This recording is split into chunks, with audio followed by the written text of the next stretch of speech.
So hello everyone. Today we are meeting a special guest, Steve Cadigan, a highly sought after talent advisor to organizations such as Google, Salesforce, the Royal Bank of Scotland, and the BBC. Top VC and consulting firms like McKinsey regularly retain him for insight. In 2021, Steve was recognized as top 200 global thought leaders in the world of people and talent. He was the first Chief Human Resource Officer of LinkedIn, VP of Human Resource of Electronic Arts, Director Human Resource of Cisco, and HR Manager of AMD. And in the last but not the least, he is the author of a book called Work Quick. I highly recommend this book. It's a small and a quick read, and I'm sure it will help you. So Steve, I want to start with thanking you for three things. First is you giving us the opportunity to speak to you and ask a few questions.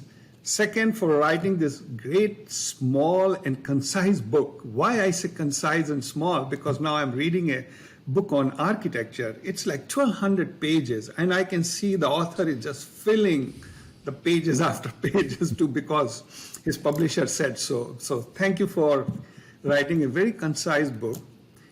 And the last thank you for keeping it so low cost that anyone can afford it. So really, thank you very much for writing that book and keeping it affordable.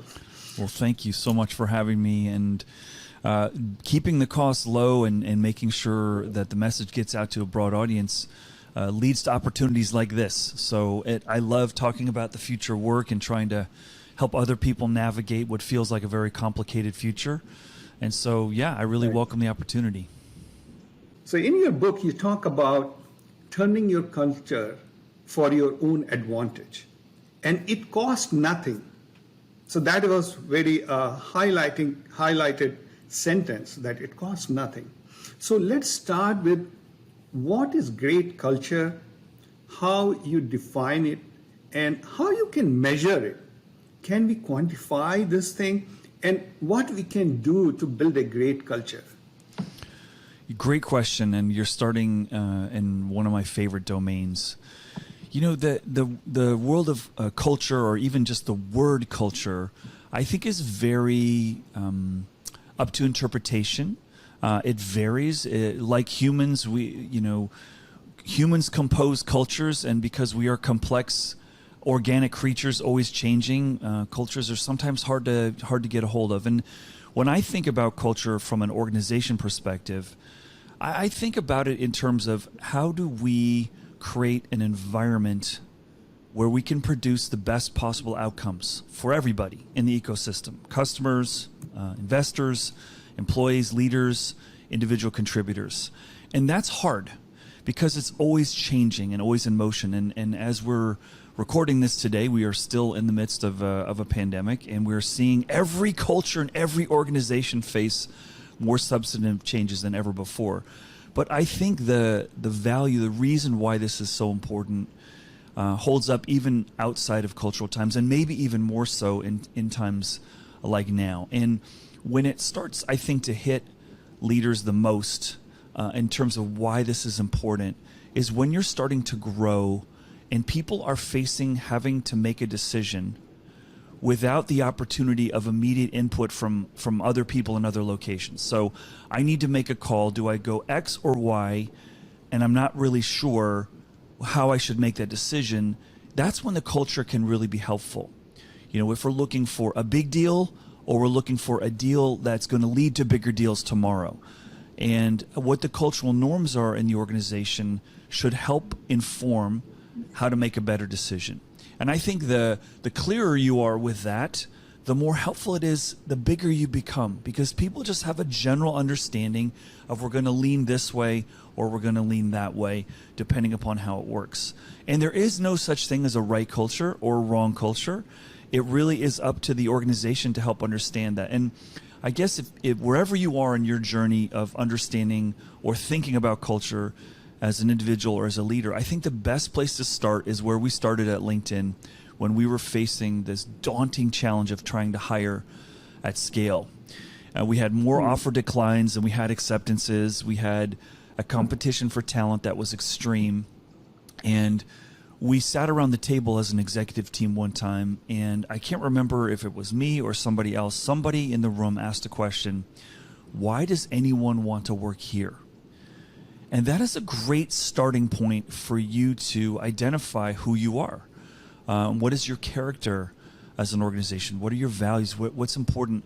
Why does anyone want to work here is the beginning of a good exercise. And I would ask you to consider that if you're not really sure what your culture is or why it's important. Why does someone want to work here? That's the beginning of helping, I think, reveal who you are. And then you can get to, well, what assets do we have here that differentiate us from every other organization in the world? What are the characteristics and components that exist here that are different? So that's how I would start to think about it. Okay. And looks like empowerment is one of the very important aspect of the culture.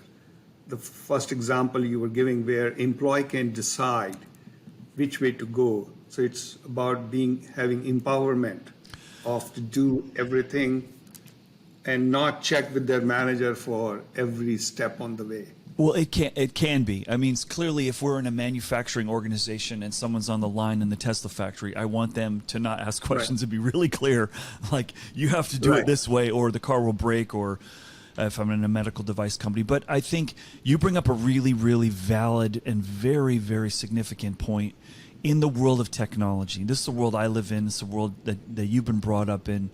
And I think in software companies and in technology companies, if you are hiring a demographic that is somewhere in the age of mid-20s to mid-30s today, I would offer, from my experience, having done this in dramatic fashion probably the last 25 years of my life, is that I believe talent in that phase of their career rather would come and help create a culture than be told what the culture is.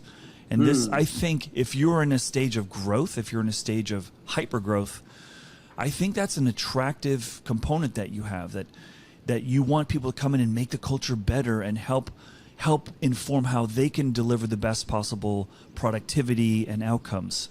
And clearly, what the pandemic has shown us above all is that people are valuing freedom, autonomy, independence over going back to an office setting.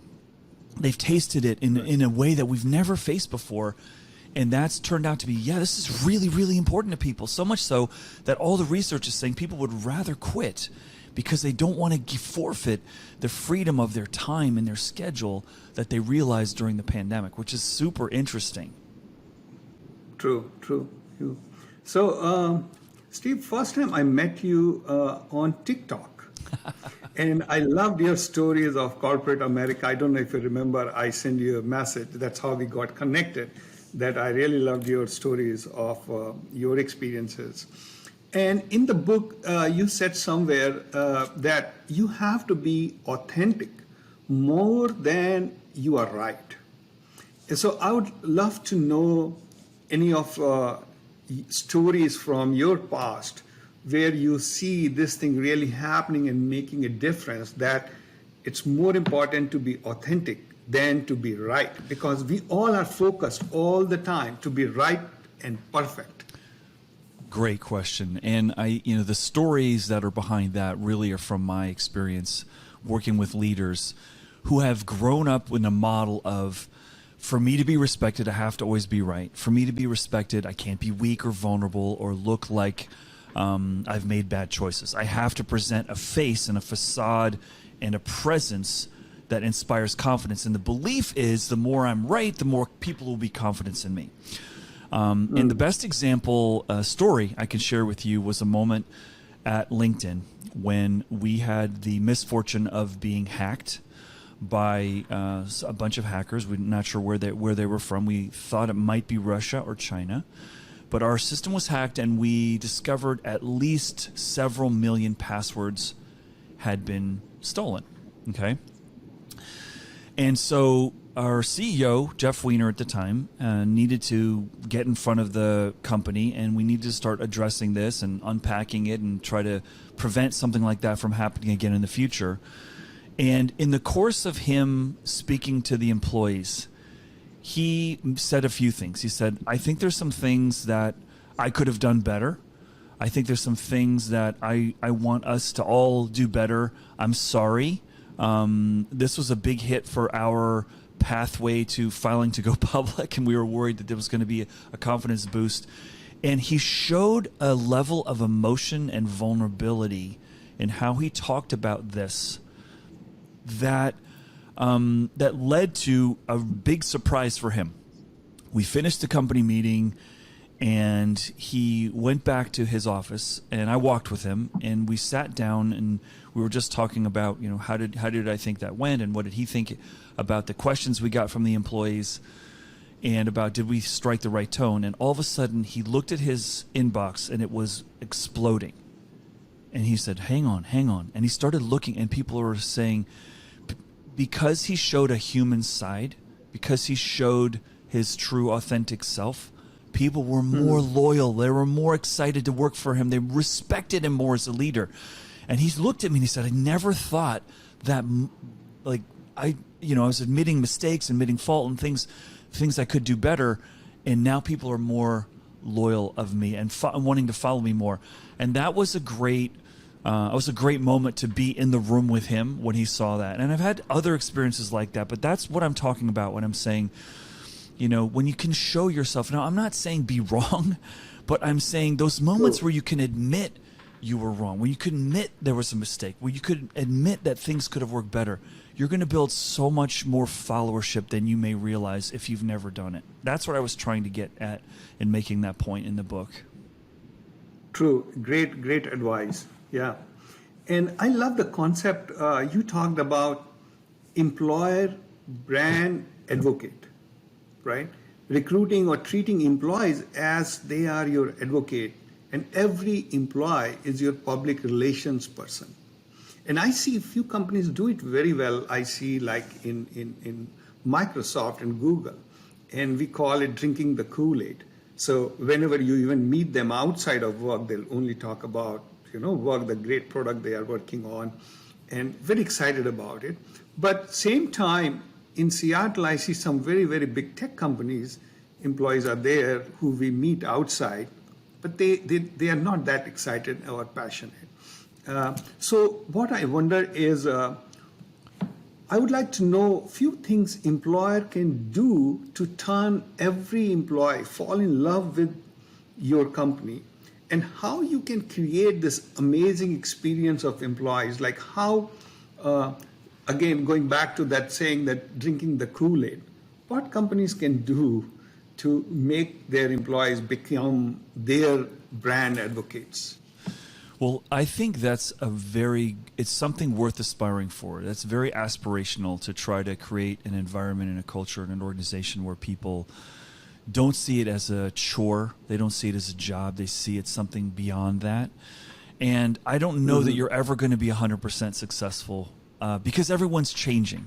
And someone who loves it one day may have something happening at home or something happening in their personal life that may be distracting them from realizing that, or being able to park it so that they can fully immerse themselves in finding joy in the office. So I think a starting point, as I said, I think it's really worth going for. And a starting point for trying to realize that is, instead of when you're hiring someone, instead of beginning the conversation with why we're a great company and why our journey as an employer is really good and what we are solving, I think a great place to start is with what the journey is of the employee. Where are you in your journey? And understanding them and learning from them. Where do you want to go? And what excites you? And what are the best, what are the ways that you do work that bring out the best in you? And this is, I think, one of the trends that we're starting to see for organizations that are really tapping into that extra effort, the X factor, if you will, of their organizations, is when work becomes something more. And that some of the ingredients that go into that is the problem we are solving, does it make a difference in the world? And the more difference it makes, I think the more someone can tap into something beyond it's just a job. At LinkedIn, I discovered, and this was the first company I worked for that had such a high aspiration and was able to articulate that really well. We would say, we're trying to help people find their dream jobs. That's why we're here. Does that excite you? And that, I would go to battle against the sexiest brands in the world, some of which you mentioned, and say, yes, that company is a great company. Yes, they're going to probably pay you more. And yes, they have more beautiful buildings. And yes, they have sushi chefs and on-site childcare. And no, I don't have those things. But the problem I'm solving is worth solving. It's never been solved. And we're starting to get data to help solve that more than anyone ever has. Are you interested in being a part of that? And we were able to start to tap into an energy and an excitement that led to this notion that you're getting at, which is, how do we make work something more than it is? And so that's why people would work longer than they might if it was just a chore. They would commit more. They would try to help other people more because it was a problem worth solving. And listen, I think every organization has that, is working on something worth solving. The question is, can you articulate it? Can you express it? And can you develop that so that people become so interested that they want to be a huge part of it, and then they become, as you say, your brand ambassador. They just love it so much. And it's not sometimes just what you're solving, it's how you're solving it. This is another thing that I'm finding in the pandemic, where people are asking me, Steve, what's the right answer? Is it back to work? Is it hybrid? Is it stay home? What's the right answer? And I said, do you know right now what's more important than the answer? It's how you make the answer, how you get to the decision. Are you going to just run away on a mountain and come down and say, this is the way it is? Or are you going to ask for feedback? Are you going to ask your employees, what do you need right now? And what environment is going to produce the best for you? And we're not in a steady state. As we're having this conversation today, we have a new variant of the virus. We don't know how it's going to play out. And there's probably going to be another variant because of our inability to hit herd immunity as fast as we would like. So we're not in a steady state. How do we realize that? And I think your employees are going to really respect you, admire you, and become brand ambassadors the more you engage them in participating and helping define what the future work circumstances should look like. And so those are things, if you're involving your people, things are just moving too fast, I think, for leaders to be the sole decision makers today. I really think that in most organizations. I mean, you've got too much information to really pull together, so you need input from more people, and you're going to make them more, I think, excited and energized if they feel a part of building a culture, they feel a part of making decisions, than being told what to do. I truly believe that. True. I think it's very, very good advice. Start with why, like why you are here, why this company exists, and then pay attention to how also. I think sometimes we miss one of those things if we define the why well and articulate, but the how part is important too. And I think these two things has to be in place Completely for making a big impact. Yeah. So Steve, I see that of course you have a big experience. You worked in all these different companies, but you have very evolved thinking, I will say. And most of what you say, I completely agree. So I'm sure that's not how you must have started. And you must have learned a lot of things on the way. So if you can share of some examples, like who shaped your thinking most, any book, any person, and any experiences, if you can share with us. Yeah, I really feel in some ways very fortunate and very surprised to in the world that I work in to be at the top of the mountain because I never had a plan to get there. I never said I want to be a top thought leader in my field. I want to be in the best HR job in the world, in which I think when I was leading the HR function at LinkedIn, I think there's no other job that I would want in human resources in any company. And I feel I got there. And I look back and I say, well, how did that come about? How did this happen? And I was on an interview recently with a firm that is 100% focused on mentoring and mentorships. And they're like, well, Steve, who was your mentor? And did you have a mentor? And I said, I don't know that I had a mentor. I've had many people to guide me. But if I were to sort of identify a few, and I'll put this out to the audience to think about your own journeys. When I began my journey in human resources, I did not see people above me that I wanted to be like. I didn't see they had lifestyles. I didn't see they had ethics and morals that I respected, and I was very suspicious that this might not be a place for me. I knew more leaders in human resources I didn't like and respect than there were that I did. And so probably the first 10 years of my career, I started to love what I do more, and I kept waiting for that person to appear that had the style and the lifestyle and the temperament that I thought, wow, that's someone I want to be like. And finally, a few landed in my view, and this was one was a guy named Stan Winvik, who was the leader of human resources at AMD, and another was a woman who's the first person who turned me on to human resources, Jocelyn Kung, and they were incredible people, but they were problem solvers. They're curious. They're always not looking for the desire like a lot of human resource people unfortunately do, like, well, let's build a policy for that. Let's put some program out there. And I'm not a policy and I'm not a program person. I'm a let's win person. And I saw different ways of doing it. And I happen to be in a profession where I think most business executives and feel free to admit that you're in that camp if you are. I think most business executives have greater awareness of what they don't want from human resources than what they do want. And when I was building LinkedIn, for example, we had my Google refugees, my Yahoo refugees, I had my Adobe refugees. And I said, well, what would you like in a human resources agenda? Like, we're building this company. We have a chance to have soft clay. We can shape it however we want, how many levels we want, how we want to pay people, what titles we want to use, what performance evaluation system. And they said, well, I don't want it to be this, and I don't want it to be that, and I don't want it to be this. And that's a shame. But it's also an opportunity for me, because I would say, well, how about if we try this? Would you be willing to try it this way? Would you be willing to? And I'm very comfortable with change and very comfortable with experimenting. So I think that served me well. And the other person that really, other people in my life is my parents. And more than the cliche of, my parents were great. My dad is a minister, and my mom was a social worker, and ran a lot of daycare resource and referral. So she would go into communities or businesses, and they say, how do we handle childcare? It's a big problem. It's expensive in the United States, and how do we solve it? And I loved my parents. We would play lots of games. We would play card games, hearts. I had cousins. My grandfather taught me how to play chess. I mean, we loved gaming and strategy, and we're also a very competitive family.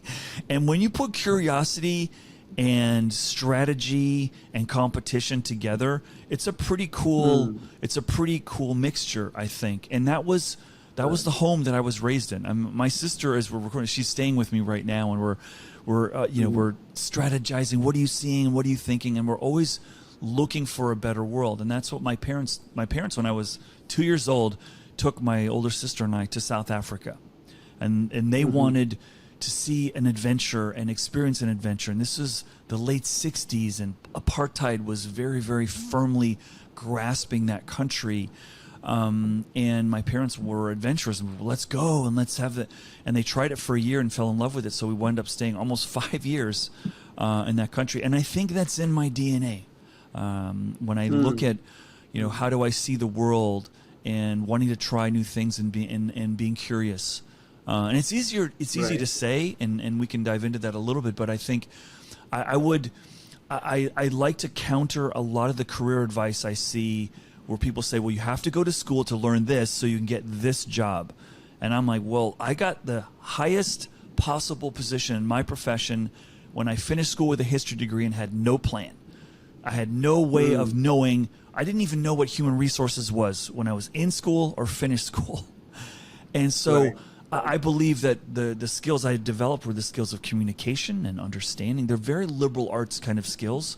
And that, I think, helped prepare me. And it's my formula is not going to work for everybody, but that's sort of when I look back and reflect. And I don't talk about this that much, but it is, you know, it was a very kind of messy, uncertain, unclear. Like, whoa, you know, I was able to build a relationship with executives and companies from one firm to the next over the course of my career. Where people are like, wow, you know, you have a real talent for helping me understand something complicated or helping me work through something I thought was very difficult or very emotional.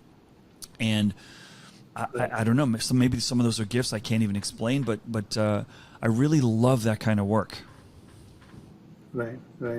And I think as you said, it seems like curiosity is one of your guide, which basically guided you all these different places because of your curiosity mindset or growth mindset too. Mm-hmm. And of course, communication is one of the very, very important piece, I think. And as you said, you know, what worked for you may not work for others. We have to be careful, that's so true, to try to copy everybody in everything because, you know, I may not have your charismatic personality. And I say, okay, Steve did computer science and he did well, so I'm going to do same thing. But you have to make sure all other things has to be there together, right? With the curiosity, communication, and hard work, and putting all those things together. Yeah, that's true. That's true. You know, and following on that train, I think, I mean, everyone has a path. I look at careers and I look at tough choices, and sometimes the hardest things we have in our career is what our parents expect us to be. You know, my parents look at me and say, "Where did we go wrong?" You know, he's in business, and I'll be very honest with you. I don't think it was until my mid-30s when I realized I need to stop being what other people think I should be, and I need to be something that I am. So let me unpack that a little bit and then reveal a couple of other things I've learned along the way for whatever they're worth, which is I love sports. I love sports. I love playing sports. I love watching sports. I love seeing how people behave in different circumstances, under pressure. How do they behave when they win? How do they behave when they lose? How do they behave with a certain coach? How do they behave when they're not the star and they used to be the star? Like, I love these things.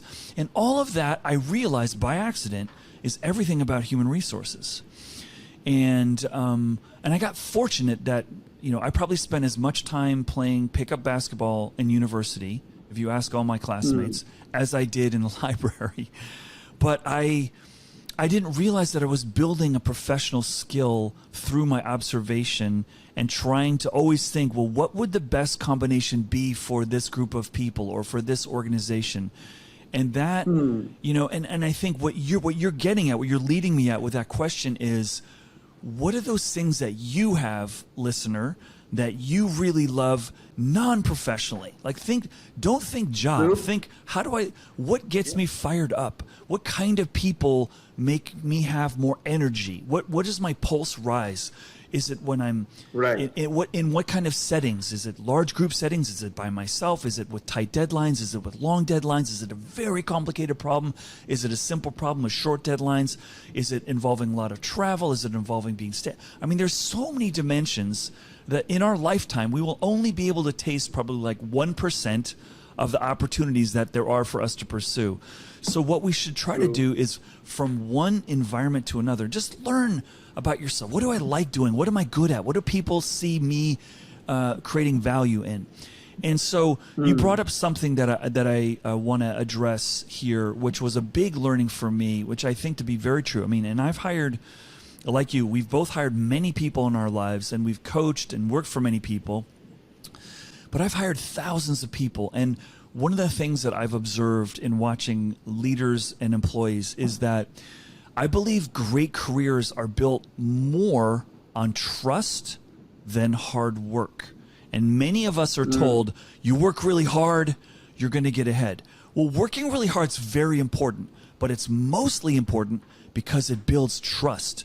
That you become Right. someone to say, I know this person can deliver. I know Steve's got the capability of following through. He's committed. I trust him.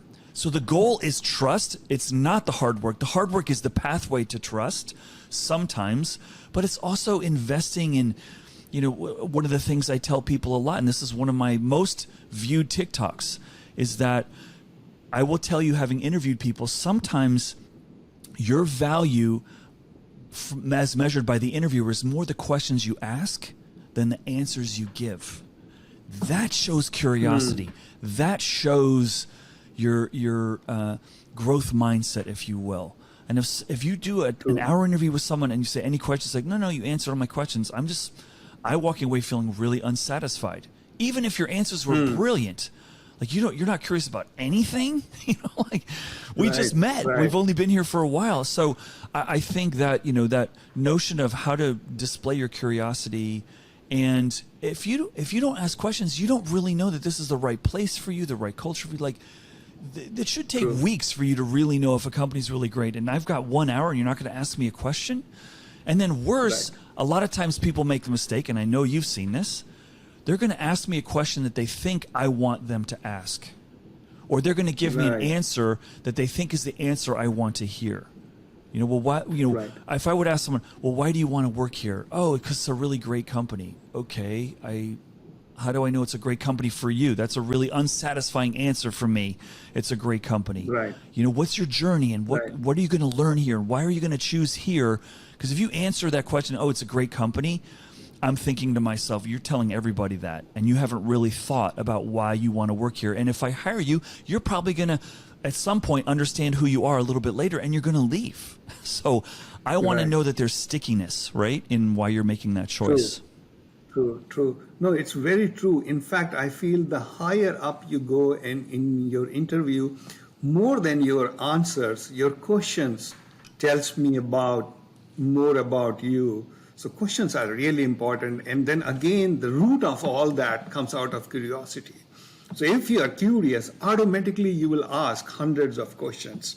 And if you're not, but I think the good point here is, if our listeners are listening to us who are, just come out of college and they're giving first interview or second of their life, they should not shy away from asking a lot of questions, even if you are just starting your career.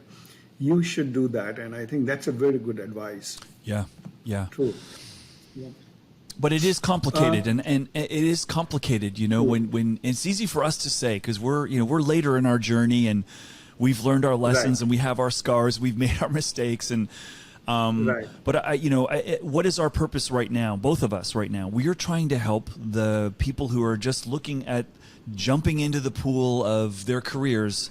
To try to help them, right? And this is is why I was excited to be on your show, because I know you have great passion for this, and I hope your listeners really appreciate the commitment that you give to try to help untangle it, and also the diversity of perspectives, because there is no one right answer to a lot of these questions.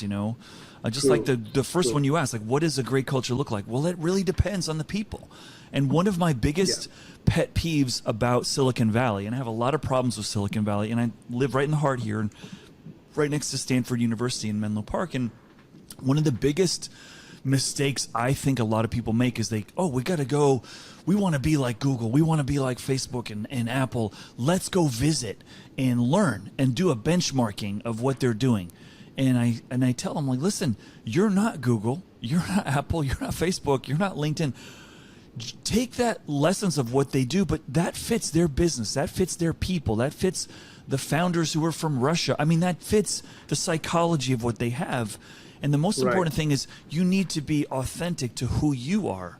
And if you try to be another company, it's not going to work, right? And I think the seduction of, well, there's nothing wrong with wanting to be like those great companies. That's nothing wrong with that. But I think they got there because they understood who they were, not because they were trying to be somebody else, right? Exactly. Yeah. So I think 2 points are very important here. One is, as you said, you have to find out what works for you. And I see this thing happening often, that people come with waving a book at me that, on this agile book it's written you have to do this way because Facebook do this way or Netflix does. But you know how many engineers Netflix have? They have like 50 engineers behind every service. Why you are trying to copy them? So that's one thing is very important.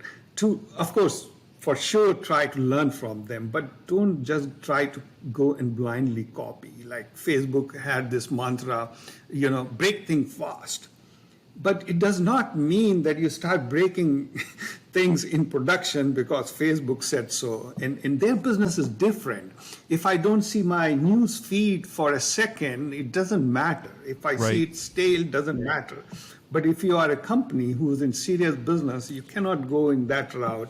So that's one of the good point you brought. And second is, you are very right that we started this show. The reason was I wanted to have access to people like you. So if somebody is going for a walk and listening to this podcast, it's almost like going for a walk with you. So hopefully we will try to spread, the experience you have and the wisdom you have to everybody in, every corner of the world as such. Great. So that's true. One other thing jumped out to me in your book, which was the power is not your knowledge, but the real power is your network. And it really spoke to me because few of my mentors, they keep telling me you have to network more. So a couple of 2 or 3 part question is, one is, what do you mean by networking? Because people misunderstand networking, because if I take it in very selfish manner, it's misunderstood. So what do you mean by networking? And networking is more powerful than your knowledge. And second part is how we can network in this time of COVID when I'm not even able to meet people. Great questions. And this one took me years to appreciate. I was the person who was intimidated. I thought networking was a cocktail party or reception with people I didn't know, strangers, and it felt really uncomfortable and awkward. And when you're earlier in career, I think you instinctively know, I need to meet more people. I need more people to know me, and that's going to help me. But you don't know how to achieve it. And I think, what I believe is, let's answer the first question. Why are networks important? Networks are important because the world's changing so fast that the more people you have that you know, the more resources you can call on when you inevitably face a new challenge or a new complex situation that you've never experienced before. When I was at LinkedIn and they said, we're going to go public, I'd never taken a company public before. I was terrified. So I called 3 or 4 people I knew who had been in human resources and they'd been through an IPO. And that gave me a little more confidence. Didn't make me excellent at that skill because I still needed to go through it, but it gave me some more confidence. And networking is more than just, having someone help you find a job. The way I define it, as easy as I possibly can, is networking is helping people you know and asking people you know for help. Now, building a network is different than networking. Okay? And I think we all have way more people in our network than sometimes we appreciate. I'll tell you a story of how I got the job at LinkedIn because it is the ultimate of unexpected outcomes. I was working in 2008 at Electronic Arts, and my child was in daycare, my oldest son. And one of the other kids in his daycare was having a birthday party at a kids' amusement park. And as a very busy working man, when you're invited to a weekend of screaming children eating sugar, it doesn't sound like it's going to end well. It doesn't sound as appetizing as relaxing at home watching a game of football on TV. So I took my son and we went to this kid's birthday party. While there, walking around the park with other parents, I just started having a casual conversation with a gentleman. He happened to be interviewing with LinkedIn for a job in user experience and user interface. and he's a great graphic artist. I didn't know at the time. I said, listen, I help all my friends and people I know negotiate offers because I'm in human resources. This is what we do. I sit on the other side of the table. Would you like some help? He said, sure. So we got on a phone call a couple of times, and I helped him understand how to negotiate maybe a better offer. I'm not really sure if I helped him or not. In the end, he took the job and worked at LinkedIn. Well, about a month later, he called me. He said, Steve, I'm over here at LinkedIn. You're super great and really cool, and we're looking for our first head of HR, and we've been looking for a year. Would you come and interview for it? And I was like, no, I don't think so. I'm really happy at Electronic Arts. I don't need a job change, and they just relocated me here from Canada, and so I don't think so. And he says, come on, man, you got to at least come over and have a conversation. And I said, well, okay. Well, I went and interviewed about a week or two later, and I couldn't sleep for 2 weeks. I was so excited. I was just the opportunity of a lifetime. And I almost didn't do it. But that came to me because I met someone at a kid's birthday party. I offered to help him just because it sounded like that's something I do. And he came at me with the jewel career opportunity of a lifetime. And Right. and that, that's a story that I've told again and again. And I'm another position in my life. I'm on the board of directors of a company that came to me from a woman I met 20 years before that I'd rejected for a job. But we made a relationship. She was really interesting. We traded ideas and information articles for years. And she was a thought partner, and she was someone really great. And I was sad that it didn't work out, that I wasn't able to hire her. Well, I found my first board of directors job through someone that I had turned down for a job almost two decades earlier. So this is networking. This is, you never know. It could be where you go to church, where you practice your faith. It could be your next door neighbor. It could be the parents. I have 3 teenagers, and I spend a lot of time watching my kids play sports, which means I spend a lot of time with the parents of the other players. And I could sit there and be by myself and not say anything. I never do that because I'm curious. Who are you? What do you do? What are you seeing? What's happening? Some of the ideas in my book came from sitting at sports events, listening to other parents talk about what they're seeing in the world of work. So this is what, I think we kind of need to destigmatize, and we need to dial it down. It's pretty simple, helping people that you know and asking people that you know for help. And that's really, truly networking. Now, building a network starts with recognizing there's a lot more people in your world that you know than you may think that you do. True. So one thing I noticed in your answer is about being not networking, but paying forward. Mm-hmm. So if we change the word networking to pay forward, it all becomes easier for everybody. Just pay forward, just help people without looking for, what's in it for me. And that is networking. That's how I see in my mind. Just help whoever you can. And at the end of the day, when your time will come, somebody will be there to help you. So I think that's easiest and simplest way to see this. Yeah, and Rafat, there's a book that I would recommend that was recommended to me by a friend, and I love it. And it's by Adam Grant. He's a professor. Mm-hmm. Have you heard of Adam? He's written many bestseller books. He's a professor at University of Pennsylvania. He's like a psychologist, super interesting. He's a TED Talk speaker. Anyway, he's just published another book, but he wrote one a few years ago called Give and Take. And what he studied was the patterns of highly successful people. And he categorized people into 3 dimensions. There's givers, there's takers, and there's givers and takers. So givers, people that just give unconditionally. There's takers who take and never give. And there's people that do both. And he said, which one readers, he asked the reader, which one do you think would be more successful? And so when my friend asked me this, it's a friend of mine in France, I said, oh, definitely givers and takers. People are doing both. And he says, wrong. I said, really? I said, please tell me it's not the takers. He said, it's the givers.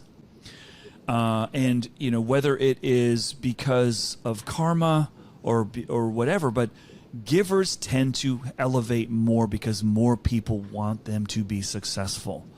And Right. it's a great book, And he also said that there's some givers that give too much and they're not successful. So there's the limit. But he studied these people and he gave a lot of really good examples. And I would ask people like, first, someone in your world who's a taker. You ask them for help, they never call you back. But when they need something, they're asking you. Right. And I noticed something. When I was the head of human resources for one of the hottest companies after we went IPO in Silicon Valley, LinkedIn was super, super hot. My phone was ringing all the time. When I retired from that position, my true friends were still calling me, but the people who were just looking to take because I was in this fancy company with a fancy title, they disappeared. Right. And their taker status became pretty clear to me. Can you Right. relate to No, that? You know those people? Yeah. Yes. I was in Seattle when I left Microsoft. Suddenly, people stopped replying to your email, returning your call. But I feel, it's a matter of time because everybody is in this journey of growth, and they'll grow one day. And hopefully, all the takers will move to the giver part with time. Right. Yeah. Right. So, Steve, I still would like to know if you have any idea how you can do this networking in this time of COVID, where it's difficult to meet new people as such. Yeah, that's a great question, and I think there are places where you can do this, and I think there are forums that you can join. There are chat rooms. I experimented a little bit with Clubhouse. It was interesting to me, and because you could just listen in from the side and go, "Wow, that's an interesting person. I want to get to know them." Boom, and you Right. try to reach out. And what I would say is, are there people that you want to learn from, and are there places where they're hanging out? What are they doing and where are they going? And we do live in this black mirror reality right now, where it feels less like we're going to informally bump into someone. So I guess Right. my advice is right now, it's still like a new frontier, if you will, and I think we're still experimenting. So go try to I try to identify the places where the people that might be interesting for you, where are they spending their time? Are they online gaming? Are they Right. where are they? From my perspective, I mean, I'm a tennis player. I love to play tennis, and we're able to do that again in California for the most part. And I try to do that once a week or every other week, and it's usually the clubs where I play. It's you show up and you're matched with somebody and you play doubles, so you meet 3 new people. And over the course of a morning, you can meet as many as 10 or 15 people. And I'm always like, what do you do? What are you involved with? And that's how I've been, filling that. Or just the other thing, and let's just talk about how you and I are now networked. So you and I met. I was just wondering about that after asking you. Right. So here we are. I'm out in the universe talking about things that I like to talk about. And that's, I was convinced by some college students to try TikTok, and they were very right. They were way more right than I thought they would be, that there's an audience there that was willing to listen to you. Now, where's the place that you want to talk, or where's the place you want to write or publish or whatever? But if you do that, people that have similar interests like you will find you. And then, boom, now we've got a connection. And off air, you and I had a delightful conversation where we found a lot of commonalities around interests and people and perspectives, right? And so that's special, right? And so here we are. We're a living example, right? Right, exactly. Yes. So, Steve, I wanted to ask you one question, because this phenomena I have just seen in some companies. So we had this, 360-degree feedback once in a year or once in, every 6 months. Looks great. I think it's good. A lot of value to it. But now I'm seeing in some very big companies, especially in Seattle, that they are like taken it to extreme, where every day they are sending 2-3 questions to the every employee. It's kind of almost micromanaging the managers, because they were asked, are you happy with your job? Are you liking your manager? So what do you think about this phenomena of taking this feedback thing and squeezing it to every day? Well, I do think that it's important today, generally, for us to be communicating and pulsing people more, because I do believe that the workforce and companies are both more worried about the future than at any time in history. Things are changing so fast. We have less certainty about the future. What skills do we need?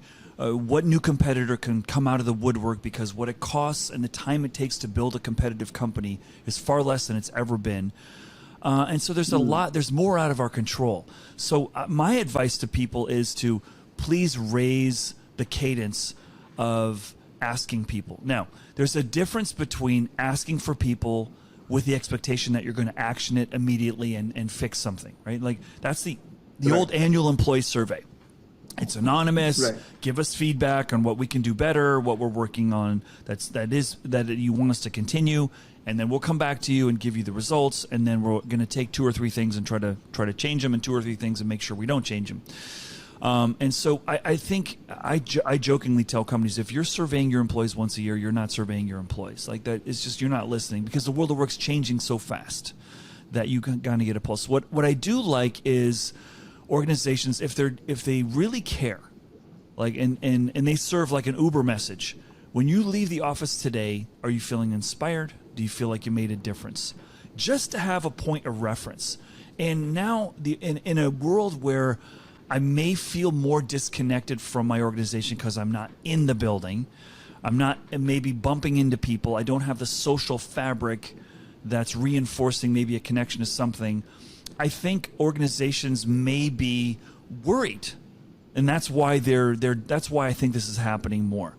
If it feels like you're being overwhelmed or bombarded, or like, hey, quit. It's like, you remember when you were a teenager and you would come home from school and your mom was like, what happened? What did the teacher? And you just said, Mom, I don't want to talk to you right now. Like, leave me alone. Right. I had this exact conversation with my son last night about his college out. What's happening? How many have you figured out who you're applying? He said, "Whoa, Dad, it's a few months away." I'm like, "No, it's gonna." And so, okay, he's not ready for this.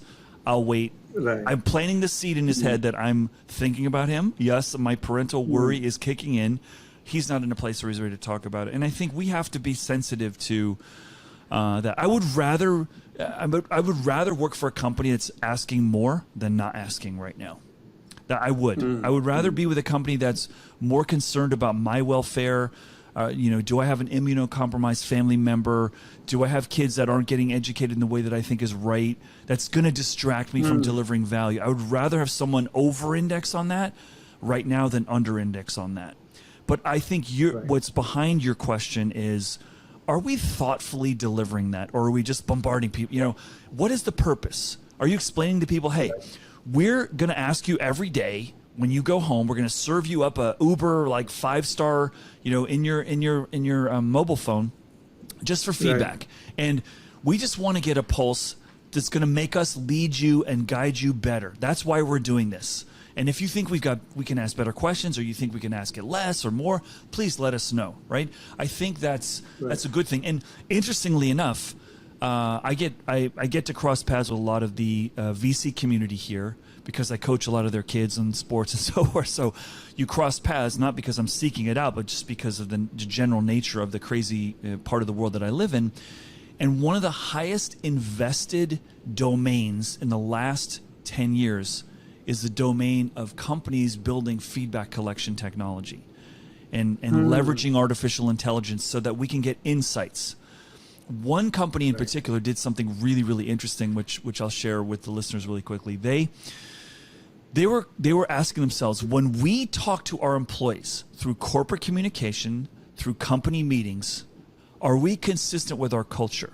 And what they did was they did a language analysis of what were all the words that were being used most frequently.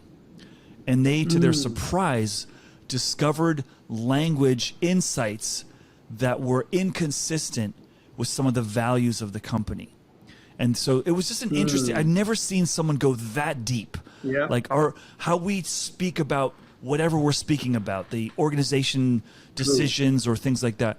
And we have so much technology now to really reveal patterns and you know, so I think we're sort of at this new frontier of how do we leverage that in a way that doesn't feel creepy or intrusive or distracting, but does reveal insights that are going to help us help build a great company, right? True. Yeah. So I know I've taken a lot of your time, but I have just one last question. Sure. I would like to know. As you know, the team goes through these 4 stages of development, right? Forming, storming, norming, and performing. And then performing, Yeah. right? Yep. And I know in your life you have done many acquisitions, acquired the companies, blended the different cultures, build the teams from ground up.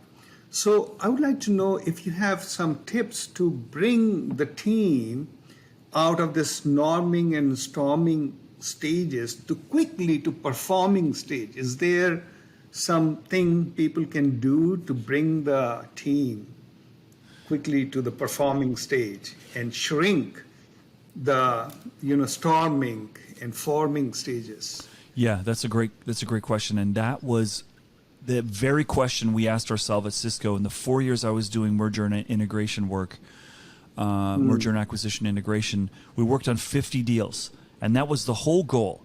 We have to get them through this crazy change process so they're delivering value on the other side as fast as possible. What we found were problems that we could solve, built trust fast. And so that's why, we have the greatest opportunity today in the pandemic to show what we're made of. It's in crisis and challenge and difficulty where your people see what you're made of, how you respond. What are you taking? What are you paying attention to? How do you communicate? What's your mood? Are you stressed out and angry and sharp and bitter and very quick to bite back?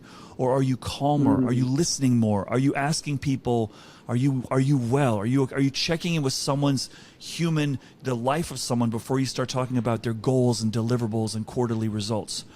This is a moment in time. So one of the things that I learned getting through that phase fast is to build trust, you need an opportunity for someone to see what you're really made of. And so, for example, when we would acquire a company in the United States, inevitably someone would come during the integration and say, I have a family member who's getting special medical care right now. It's very expensive. On your medical plan that we have to move to, the doctor that we're seeing is not on your plan. What are you going to do? So that, we would solve the problem. We would say, absolutely, there's a way that we can do that. We're going to grandfather your doctor in, and we're going to let you do that. So these are the experiences that I think can really you can leverage during a difficult time to get through the storming and performing. Yeah. Okay. So thank you very much, Steve. I'm grateful that you took an hour of your time to speak with us, and hopefully for our listeners, they will be benefiting by your experiences. Thank you again. Thank you for having me, and I look forward to hopefully being invited back sometime in the future.